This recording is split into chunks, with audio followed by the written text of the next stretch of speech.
The Dental Download podcast is your source for insight from conversations with fellow dentists, specialists, and leaders in the industry. With new episodes every Monday morning, I'm your host, Dr. Haley. Let's get into this week's episode. Get the camera. Which you can. Yeah. That's good.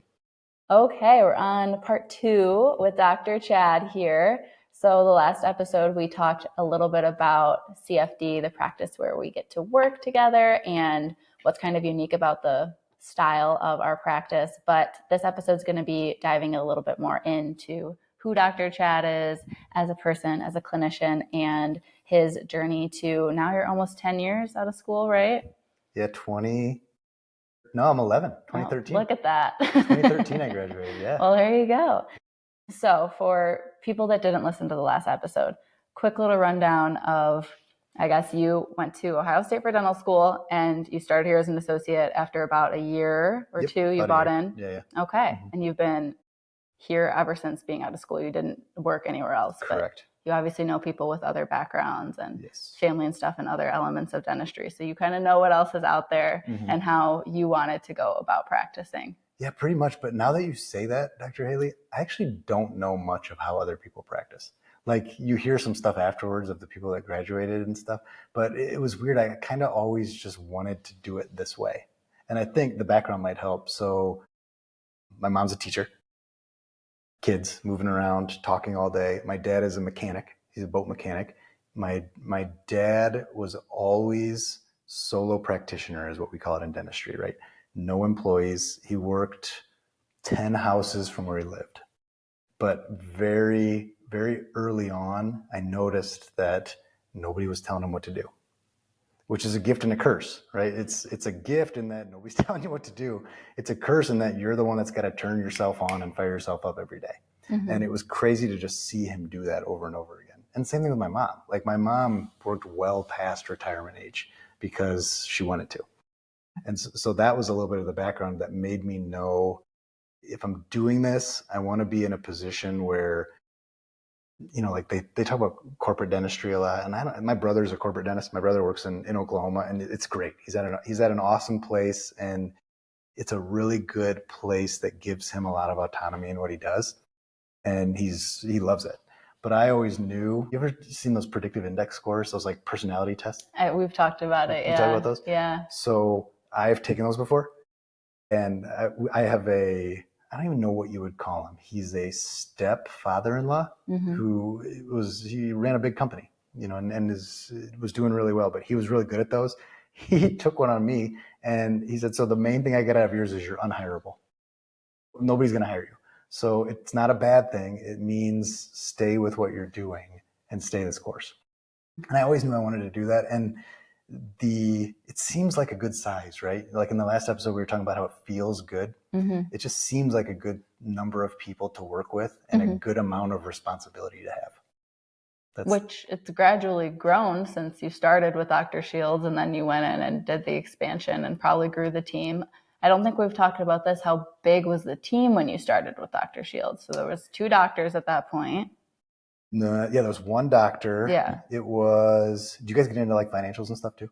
Go Numbers? For it. Yeah. Okay, so I think there was probably 6 people that were working there. They were doing $900,000 a year consistently, I would say. And consistently meaning about 3 years. So that's the size that I came into.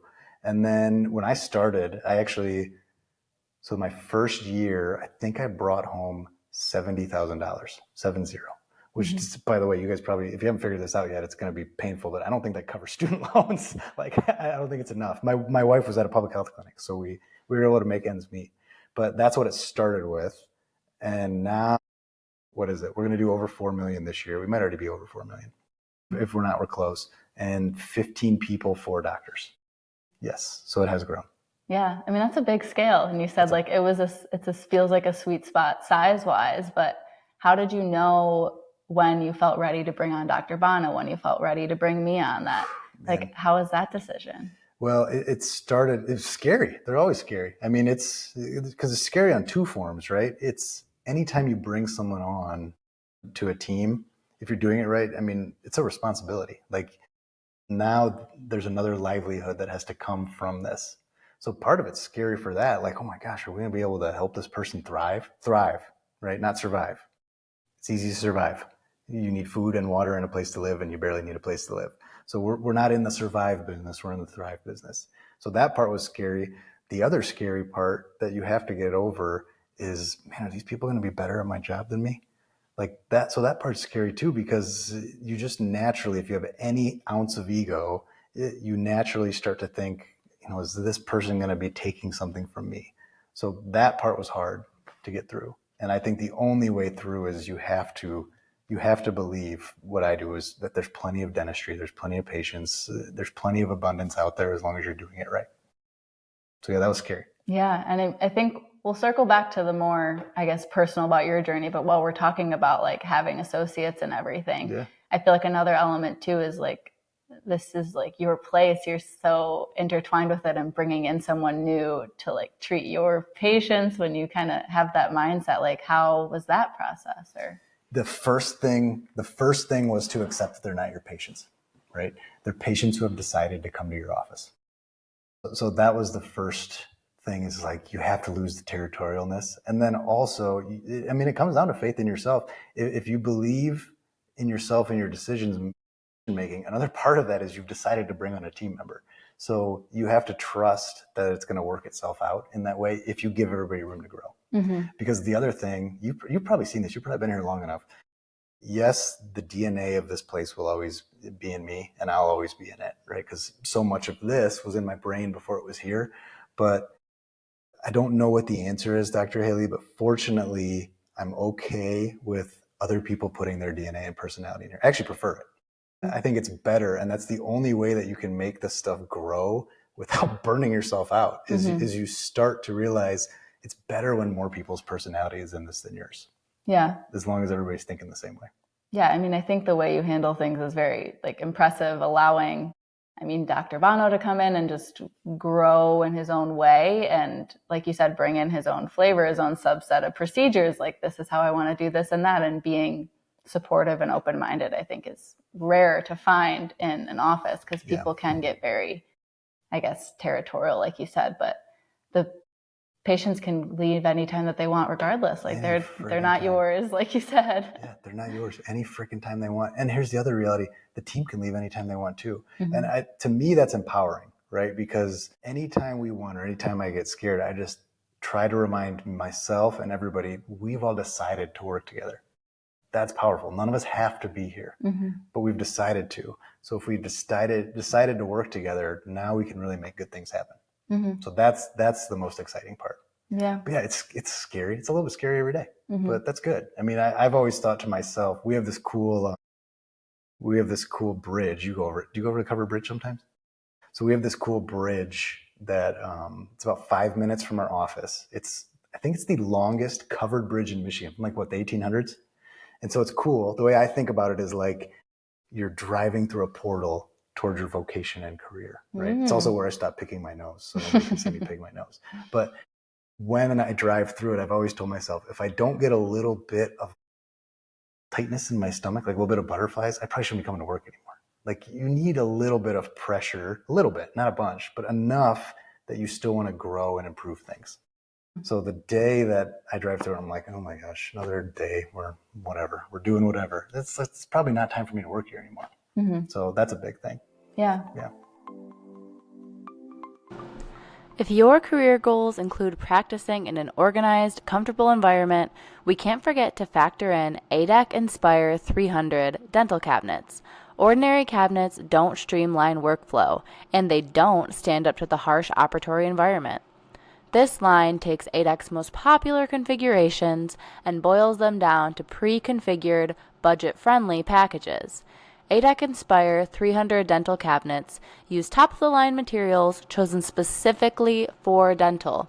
They test for 20-plus years of use by estimating things like how many times a practitioner will press a button or open a drawer, and they run through those cycles to make sure it holds up. If it doesn't, it's redesigned. Along with longevity, ADAC builds with a conscious eye towards the sustainability of our planet, incorporating best practices that minimize environmental impact, and that's a goal we can all stand behind. go to the link in my show notes to see the whole ADEC Inspire 300 line. And I've talked about on the podcast plenty, like my job search process and finding this office and how I love it here, obviously. But from your perspective, what was the process like of looking for an associate, and how did you decide that these are people that you wanted to bring in?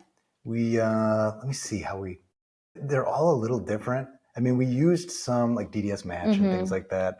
So we used some of those things to look. And then, I mean, literally when we do anything, you just saw, we had a prospective new team member that was a patient today at 1 o'clock. And when I went into our end of day huddle, she's sitting at her freaking huddle. So like, it's almost like when you decide you want someone, you just put it everywhere you can, and something's going to stick and hit. And there's a lot of filtering. There really is. And there's a lot of layers to the filtering until you find a person that fits. So there wasn't one process. I mean, I'm a big fan of doing just getting your name out on the internet and stuff like that. But at the same time, you have to do the face-to-face work. That was the main process, is get the people in so they can see the people that work here. That was the huge one. Yeah. And I feel like a lot of finding a place that's right for you to work at is fit. And like we were saying, just the feeling. But for people listening that are looking for jobs, what advice would you have on finding one that's good for them? Oh, yeah. I love this. Don't do anything that anybody else tells you to do. I mean, it is not hard to find dentist's office. So you know what I would want if I was looking for someone else is, by the way, anybody can talk to us about anything, because we're always open to growing and bringing great people on. But do something weird, like cold calls. The way I did it, I just did it because it was easiest for me. But what Dr. Shields told me once was nobody had ever just called me, right? We, and anybody who's a dentist now, you know this, all day you've got crap to do. The last thing you want is to sit down at the end of the day and go through more crap. So the more weird, the more random and serendipitous you can make it, the more likely you are to get someone's attention. So like, I'm a huge fan of cold calls. I'm a huge fan of show up at the door, bring flowers, bring cookies, like just do something different, write letters. I mean, anything that gets dentists out of, you know this, right? How many times you go in your office, there's a piece of paper on there, or you get an email to look at, or there's the media we use all the time. So if I was giving advice to someone, I would say try to figure out a way to use a form of media that doesn't normally get used in a dental office. That would be the key. Gift boxes, like the last thing you want to do at the end of the day is flick through 15 resumes that all look the same. Because here's the secret. It's on everybody's resume. You know this. You've seen some of the ones that we've had for team members here. Everybody on a resume is team-oriented, hardworking, and open. Right? Most resumes look similar. You're just looking for spelling errors. So yeah, get weird. Yeah.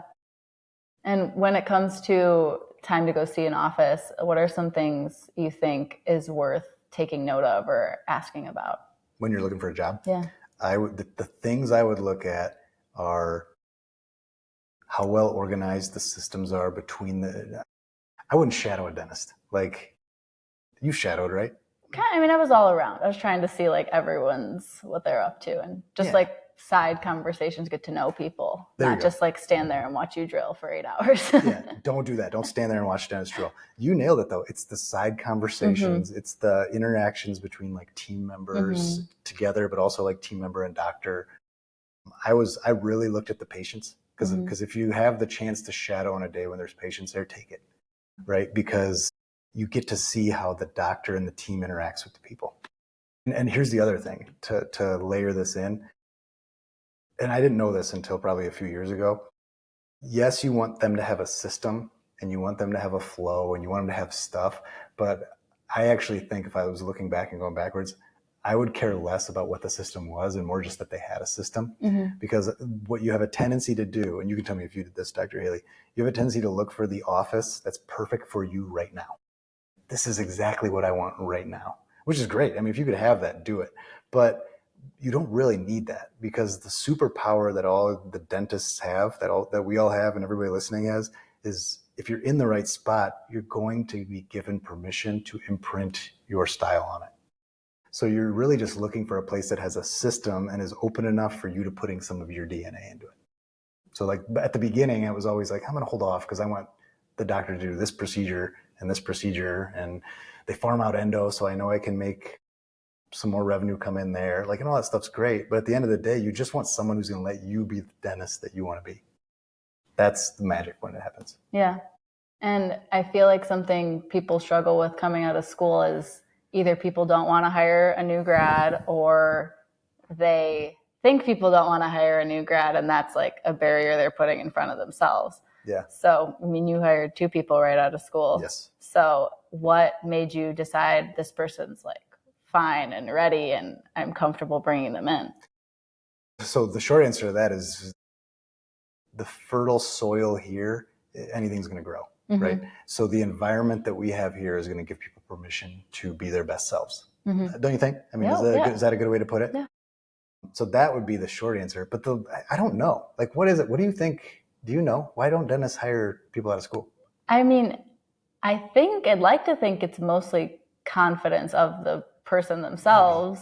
That, because I've talked to some people like, oh, like I could never do 6 anterior crowns. I'm like, well, why not? Like, you know how to do a crown. She's like, I just like wouldn't feel comfortable like having a patient pay for that from me. And I'm like, well, why? Like, you know how to do it. So I think it's a lot of just like self-limiting, thinking that there's going to be some like magic light bulb moment. Like, now I am a true dentist. Like, I don't know. I don't either. Yeah. And I want to go back to that if we've got time on the I can't get them to pay for that, because that's a big part of this always. Yeah. But why do you think that's like why the dental students have a hard time with it, right? Yeah. What about the like dentists, like the owners? Why don't they want to hire new students? I think it is similar to what we were talking about before, like anyone, but they just are very protective of their patients, obviously, which they should be. But I think you can bring someone in and like ease them in way and be like, realize if someone's way off the rails. Yeah, that's true. Yeah, because I really don't know the answer to that if we're just saying purely because I think it's better, right? And it's mostly just because, I mean, you could hire someone that's done something for 3 years out of school, and all they've done for 3 years is practice wrong. It's way harder to break habits than build habits. Yeah. So to me, it always made more sense to bring people on. But, at the same time, we're unique because like, I ain't looking to retire. So I'm 38 for anybody who doesn't know. And I have no intention of like retiring next year. Yeah. But my whole goal was always, we have a lot of people, not a lot, but we have some people outside the office that we use to help coach us on things. And I've always thought it was such a good gift that I wish I could give people like in your position, the opportunity to practice like that at a younger age. Because have you ever had something in your life where like you get it? And so we have a farm at our house. So not a big farm. It's 50 acres. We got like 20 cows and some chickens and stuff. And the first 3 years, I didn't have a wagon. So I just walk around carrying stuff. And then Dr. Libby, my wife, she's lovely and sweet. She bought me a wagon. And so I started carrying the wagon around and I was like, how the hell did I not have a wagon 5 years ago? Right? Like there's just some stuff in your life that you get and you're like, man, why didn't I do this so much long ago? The systems that we have in our office, that's what I think about all the time. Yeah. Is like, man, if I would have had this when I was 26, I can't imagine where we'd be. And so to me, that was always something I thought would be cool for like you to have right out of school. Yeah. Like don't do stuff the wrong way like I did for 7 to 10 years and then try to fix it. Just start in a way that works. But did you feel like before you started working with the coaching program, things were not going well, or you were just looking to kind of like level up? Like how did you connect with them, and when did you decide this is something worth exploring? Yeah, level up for sure. I mean, we were doing great. So we did, if we go right into numbers, it was like 900,000, 1 million, 1.2, 1.7. And then we kind of were there, which is fine, by the way. That's a good single practice, doctor and a half, 2 doctors. That's a decent living. And then you get curious or you get bored or whatever it is, and you try to figure out what's next. And that's when we got in with the current coaches we use. Are you giving names or not? Yeah, you can talk. So right now we work with, they're called Dental Success Today. And they've been great. And really, look, here's the deal with consultants and coaches and whatever you want to call them. Everybody's going to call themselves something different and say they're not consultants, but that's only because we give consultants a bad rap. Like they're whatever. They're the people that help us with the systems in the office. So call them whatever you want. But really what you're looking for with one of those is a company whose values align with your values, whatever they are. And so they, for me personally, they were great. And that's the one we've stuck with. But what they did was they allowed us to take all the other ones out. Because one of the mistakes I made at the beginning was you try to do like 3 or 4 different consulting things all at once in 3 or 4 different systems. And then everybody just gets confused. And that's kind of where we were stuck, is like Dr. Chad is trying to figure out where the next level is and hasn't figured it out yet. So then when we got with them, it really hit rocket fuel. Nice. Yeah. So back to you as more of an individual person. Couple things. So we talk a lot about patients being healthy, and it's not just teeth, it's not just cavities and periodontal disease. And for me, I feel like it's important to kind of practice what you preach. And that's something I'm working on, trying myself to be a healthier person. But I feel like you and Dr. Libby do a fairly excellent job with that. So, and we've talked about that before, like you didn't necessarily grow up eating the cleanest diet as a kid and things like that. So when did you have a shift towards like, I want to take care of myself as well as I can? And how do you actually practice that? Like, what's it look like? Yeah. I had a shift when I started feeling too much like crap to not do it, basically. But yeah, I was 4 or 5 cereal bowls a day, like, just whatever normal food. I used to drink a Coke before school every day in high school, like that kind of stuff. The big shift was when you accept that it's better and you're better when you feel good, not bad. Like, that's simple. And if you're looking for, words of wisdom ever for any dentist in your audience, man, the earlier you focus on not screwing around with your health, the better you're going to be. Like, that's it. Better at your job, better for your family, better in your hobbies, all that stuff. So like the way I think about it is dental athlete. Like, you're an athlete, you got to treat yourself like an athlete. And the shift really, we've always been health conscious, both of us, in different ways. Dr. Libby's always been more on the food and the calmness, and you know her, so like that kind of stuff. And I was always big into the exercising, triathlons, wakeboarding, snowboarding, all that stuff. And 26, 27, that's when you get out of dental school.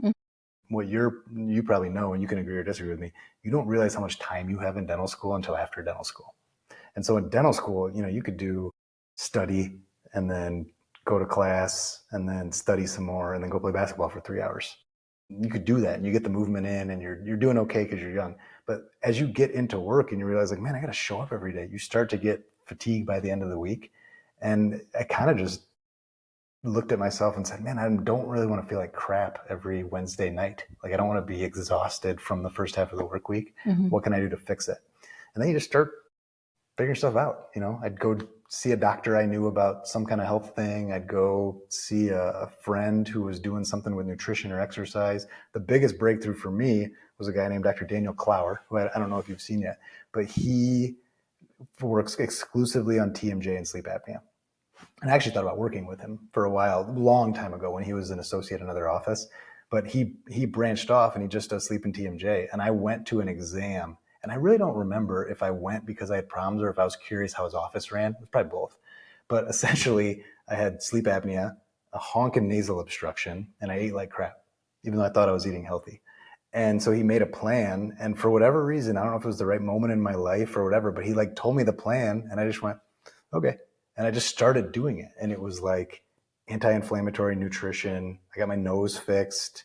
Sleep study turned out I had sleep apnea, so I wear a sleep orthotic. And I just started feeling better. And then it gets addictive. Like, I want to feel like this. I don't want to feel like that. So the heavy IPA that you would drink at 9 o'clock because you were sitting there watching football, it made you feel like crap in the morning. So I stopped drinking it. And just little by little, these incremental changes would happen, all toward feeling better all day, every day. And that's it. Yeah, like it's kind of self-sustaining because now it's motivating. And that's you now that you don't eat a bunch of sugar and crap processed foods, you have a little bit and you feel awful. So. Yes. And that was the key. The key was, and goes back to patience, right? You don't know what good feels like until you feel it once. And then when you feel it once, if you're paying attention to yourself and your body, mindfulness, meditation. You ever had a mindfulness person on here? Not really, not specifically, no. Oh my God. Like, if you could do one thing for yourself, it's give yourself 15 to 20 minutes a day with yourself. Sitting, feeling in silence. If thoughts come in, that's fine. If no thoughts come in, that's fine. But it just allows you every day to check the dipstick. How am I feeling? How am I doing? And the more I did that kind of stuff with the health stuff, you just start to naturally go that way little by little. So that was huge. And you guys have a daughter. Have you found it's challenging with like the outside world to keep her as healthy as you'd like and like raise her in a way? No, not at all. Not too bad. Not at all. No. Okay. It's as hard as you make it. Yeah. But no, Tessa, we don't eat that in our family. Yeah. That's it. No, it's as easy as you make it. And the other thing, right, to realize, and it's a reality that smacks you in the face. You ain't got nothing better to do. 100% focus on your health and your family. Like, that's it. There's nothing better to do. So is it hard? Like, it's hard if we would say, grandma and grandpa, that's my parents, they watch her a lot. No crap food, no M&Ms, no Cheetos. We're going to argue with you every time. Yeah, that'd be hard. But like 90 or 80% of the time, she does pretty good. So if grandma sneaks her an M&M, we do not have a family meeting. Like, it's fine. But she's angrier. She's got more of a headache. Like, you can tell she doesn't feel as good. And then we calibrate it. But we talk to her like she's an adult. Yeah. It could be because you're eating the M&Ms. They might be giving you a headache. Not the M&Ms. It might be, though. Like, let's just think about it. So yeah, it's not that hard. Yeah. But we're also, I mean, we've intentionally made a little parallel universe here that allows us and gives us permission to think and act the way we do. So I think that's part of it. Like, the more you just kind of make your own little personal universe and then you start building from that, the easier stuff is. Yeah. And do you think that would be a lot harder to do if you were in like downtown Chicago or something? Like, do you think being in a rural area is what allows you to live the way you want to live? That's a good question. I don't know. I mean, I've never lived in a big town. So I grew up in Cassopolis, 2,000 people. Now I live in Vicksburg, which, how many people are in Vicksburg? Not much more than that. Yeah, not a lot. Yeah, like, I've always not been in cities, but I don't know, probably because, geez, I've been to Chicago. You know what I do in Chicago? I drink and I go to bars and eat. Like, that's it. So there's other stuff there when you live there. But I mean, probably, because I think access to the land, access to food, access to space makes it easier. Definitely. I don't know. What do you think? Do you think it'd be harder in a city?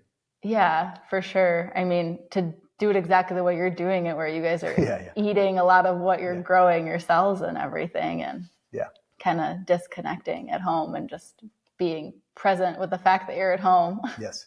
I do think the key, and I don't remember where I got it from, is, you know, they always say being healthy is expensive, which is, it's not true, right? It's just not. Like, being healthy is always going to take less money than being sick.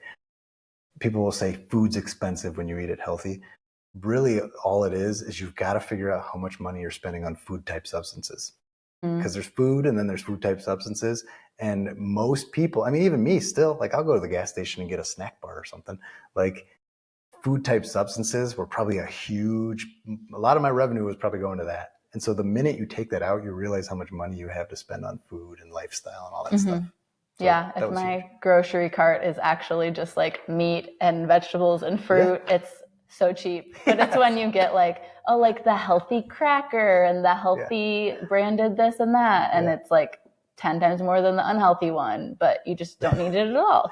That would be an interesting, like, actual exercise to do or something, like, you know, because we always talk about how to help patients with this stuff. Like, I've never even thought of that. So it's a good idea. You just get the receipt and you take a highlighter and just go through it and highlight the things that are food. Because you're right, it's probably not gonna be much. Yeah. So it's a good idea. And another thing, so being married to a dentist, would you recommend? I know you don't know anything different. Yes, I would recommend it. She's amazing and it's awesome. Yes, I would. I would definitely recommend it. It's the same though as bringing on an associate, right? It's not your way or the highway. It's a team effort.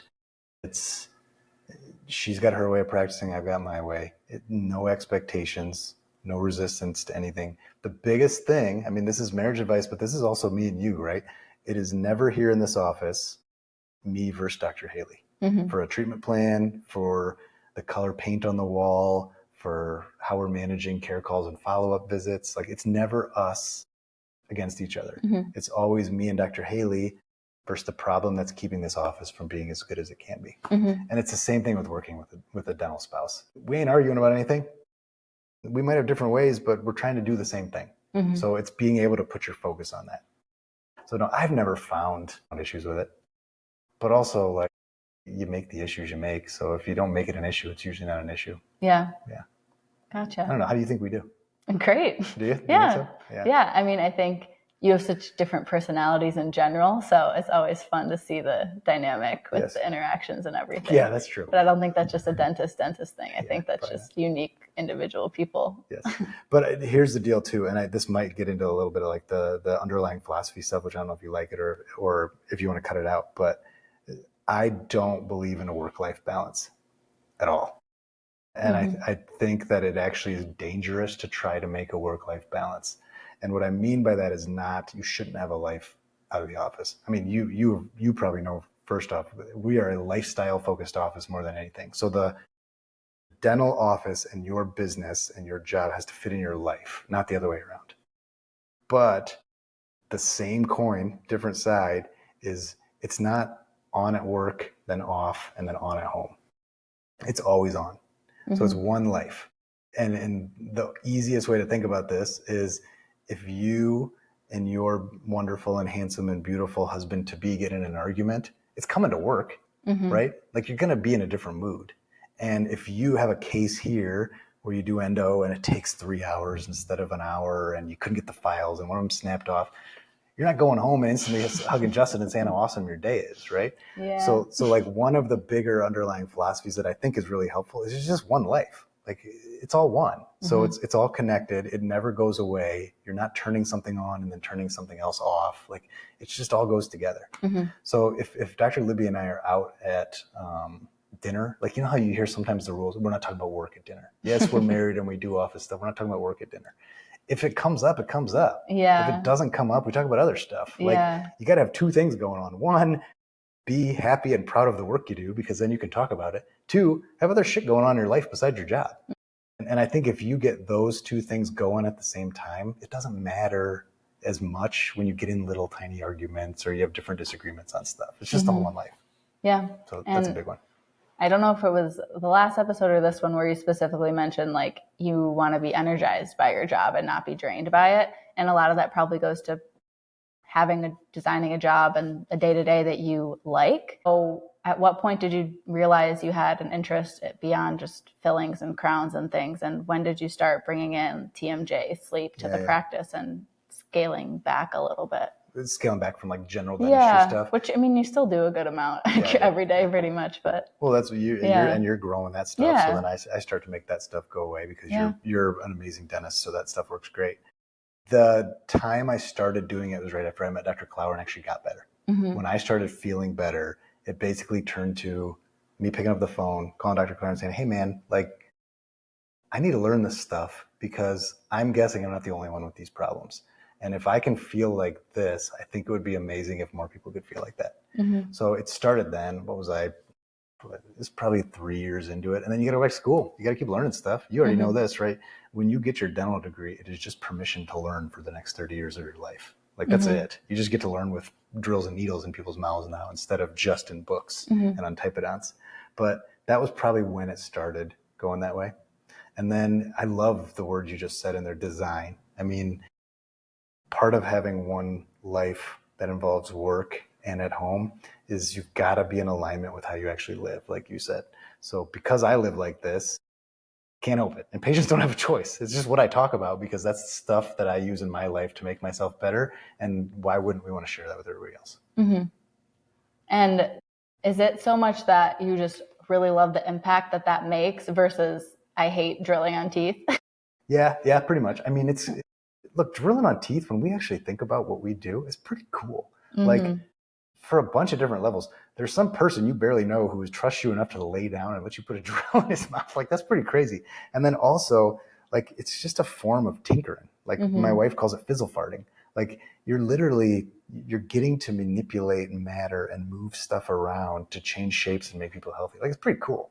So it was never that I hated dentistry. It was, you're always just thinking, how can I do more than someone else or do it differently? Like there's plenty of people who are really good at doing the general dentistry stuff. And, myself included, I'm not the most amazing. How did they grade it at U of M? That's It was like secret letters. Like they wouldn't do like ABC. Yeah. It was like, well, for actual patient care, like they had like RSTV. Okay. So like the patient wouldn't know that you got an F on their tooth. Okay, They'd be like, yeah, that's a V. That's smart. And then this is like typodonts too. Was it the same way? Mm-hmm. So I think ours was like 1, 2, 3, 4. Yeah. And like 2 and above was passing. 4 was like, oh my gosh, this person got it to the micron perfect. Mm-hmm. I was like 3s consistently. Mm-hmm. Yeah. So above average, passable, this filling can last forever. Mm-hmm. Never the, oh my gosh, that transverse ridge is beautiful and the occlusion is perfectly, like I didn't have any of that stuff. Mm-hmm. So I always liked the drilling, but the reality when I stepped back and looked was not very many people in our area knew much about the TMD and the sleep breathing disorders. Mm-hmm. So it was just a gap. And you know, if you're living like water and you're flowing where the need is, that was the best spot to go. That was the path of least resistance to help the most people. So that's how I started doing it. Gotcha. Yeah. That makes sense. And I thought of something while you were talking, but then, you know, you get to listening and then you forget what you were going to say. What was it? Come to me later, I'm sure, another time. Let me think, is there anything else? I mean, there's always more, but. Mistakes I made? Yeah, sure. Mistakes I made going forward or going into the past. You're expecting to do all of it. So like a really long time, I tried to do too much, meaning like you do the dentistry, you do the management, you do the team building, you do the bookkeeping, you do the, like just the list can go forever, right? I mean, you can look around this place and see we could stay here till midnight and we'd have 10% of the stuff we need done. So one of the first mistakes I made was trying to hold on to too much. One of the second mistakes I made was giving up too much stuff. Yeah. Right? So there is the middle ground, but I think the biggest mistakes for sure at the beginning were squeezing too hard to try to force things to happen. That was huge. The more I let go and just told the team clearly what the expectations were and then got out of their way, they were able to really successfully grow us. And that was huge. I mean, I used to read all the stuff we do for consulting. I used to do all the meetings. I used to drive all the stuff, and then I'd go home and I'd count the bookkeeping. It's like just too much, and you can't spread yourself that thin. So that was the first mistake. And then I did try a couple of times to do like a couple different processes at once. Like so, we'd have an operating system, and then we'd have a management system, and then we have a market. And it was like you're just confusing yourself. And here's a good litmus test: if you're confused as to what the hell you're doing, your team's confused. So that was big. That was a huge mistake I made at the beginning. What other mistakes did I make? So another big one that I think it was when I was a new dentist, and you might be experiencing this too, is at the beginning you feel like you have to have all the answers all the time in the moment, right? I don't want to go into this limited exam until I'm super prepared because what if I don't know what's going on? So like at the beginning, it was very much over preparing. I'd over prepare for every procedure and like, yeah, you want to be prepared, but 90% of the stuff that I thought I was going to have to go into, you don't have to go into. So I think that was big is like, have faith that you know enough to help a person. And if you're not a jerk, then you're going to figure it out. So I say I don't know way more now than I did when I didn't know stuff, right? When I didn't know stuff, I used to try to pretend that I knew stuff and all the fancy words we use in dental school, I used to try to use those. I don't use any of those anymore. Now it's just go in, figure out what the problem is. If you can figure it out in the moment, you figure it out. If not, you tell the patient, hey, I need some more time to think this through because I don't want to tell you anything that's going to make this harder for you. So give me the rest of the day when I have a time between patients when I can sit down and really commit some energy to this. I'll give you a call and make a plan. That was huge. What about being bold, working, like we talk about that. That's something we're always, all of us are getting better and better and better at, and catching yourself and, oh, I should have said that way instead of how I said it after the moment. But being bold, being comfortable with big plans. Did you come out of school that way, or how did you grow into being more comfortable with, again, planning to ideal? Yeah, it's a good question because it's cool. It's an interesting answer. I was always bold, right? And I was always pretty clear. I've definitely got bolder and I've got better with how I say stuff. The actual surprising thing was it wasn't that I got bolder, is that the things I was getting bold about got bigger. Like you nailed it earlier when you were talking about a lot of dentists say like, oh, I don't know if I can get a patient to pay for the 6 crowns. Like when you're not making When you're in the chair and you're doing the plan, that ain't your problem. It's not your problem to figure out if they can pay for it or not. It's your problem to figure out how to give them the best dental plan in the world. And then at the end, you bring the money back into it. So like before Dr. Bono got here, before you got here, and you can do all this great stuff, like my treatment plans were way smaller. And the news flash that I had to like face it myself, it was not because these people needed less stuff, right? They were not healthier. They were the same patients. I just wasn't thinking big enough of how I could help people. So that has changed quite a bit. The level of boldness changes with a little bit with the experience. When you've got enough stuff under your belt to know that, you know, I've seen this in X number of people and this is the best way to go, you just get more confident saying it, right? It's way easier to jump off the cliff into the water the fourth time than it is the first time because you don't know what's down there. So that was big. That was the level of boldness that I jumped up on. Nice. And I feel like we could probably talk all night, talk forever, but we do have to wrap up eventually. So before we wrap up, do you have a final advice for new dentists? Yes. If you can find, I don't know, tell me if you like this idea. If you can find the place that you want to lay down and grow roots in early, I think is the best. Of course. I think that's a good one. Another good piece of advice I would say is don't expect the office to be perfect that you go to. Just look for one that will allow you to add your personality to it. It'll grow with you. There's plenty of patience. It's just going to be, do you have a place that's going to allow you to grow and to make some controlling decisions? So that one's huge. That's it. Have a very good relationship with money. And if you don't, figure out how to do it. Because so much of what we do is ask people for money at the end of the day. And there is a level of guilt involved in that until you accept that what you're giving them in exchange for their money is a higher value. So that's a huge one. The 6 crown thing you were talking about, like we talk about this all day in the office here, right?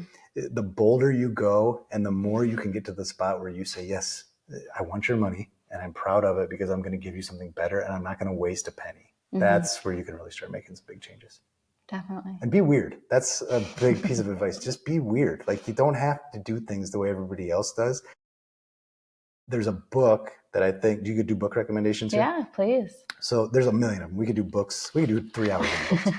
But I mean, so if you don't read the 4 Agreements, the 4 Agreements is awesome for internal mindset stuff. If you guys aren't familiar with that, but that's a huge one. But there's a book called Lynchpin by Seth Godin. It's a really good book. But the basic concept is everybody thinks, bosses and team members think that what we want is a bunch of normal people working there. And when you actually step back and you think about work, the most valuable people in an office are the ones that are being weird, not listening to normal procedures and being creative in their jobs, right? They've made themselves indispensable to the office. So we always think like we want replaceable team members and, you know, it's a turnstile and, you know, if one leaves, we can put another one in. It's really not what you want. You want each person to be indispensable to the office. Yeah. So that's a huge one. Is those 2 books are great. Dr. Haley is indispensable. You're definitely indispensable to this place. So I'm proud to work with you every day too. Thank you. Yeah, I always have great things to say about you and the practice and the team. So very, very grateful. And thank you for your time tonight. Happy to appreciate it. Anytime you want. Yeah. And audience, give us feedback. If you like this, then we do it more. If you don't, you're like, get that guy to stop talking. Then we stop doing it anymore. Just listen to Dr. Haley again. Gosh, I'm sure you'll be highly, highly regarded, highly reviewed, I would imagine. And take her advice. I mean, always you're listening to this stuff, but she knows what she's doing and she is very methodical, confident, skilled. And most importantly, you are a kind person with good intentions. And it's a big part of this is if you're going in this to screw people over, you're not going to have a good life. I'm very proud to call you a team member and a peer and a colleague. And I hope you're proud of yourself for everything you've done so far and what you'll do in the future too. Thank you. I appreciate it. You're welcome. You're welcome.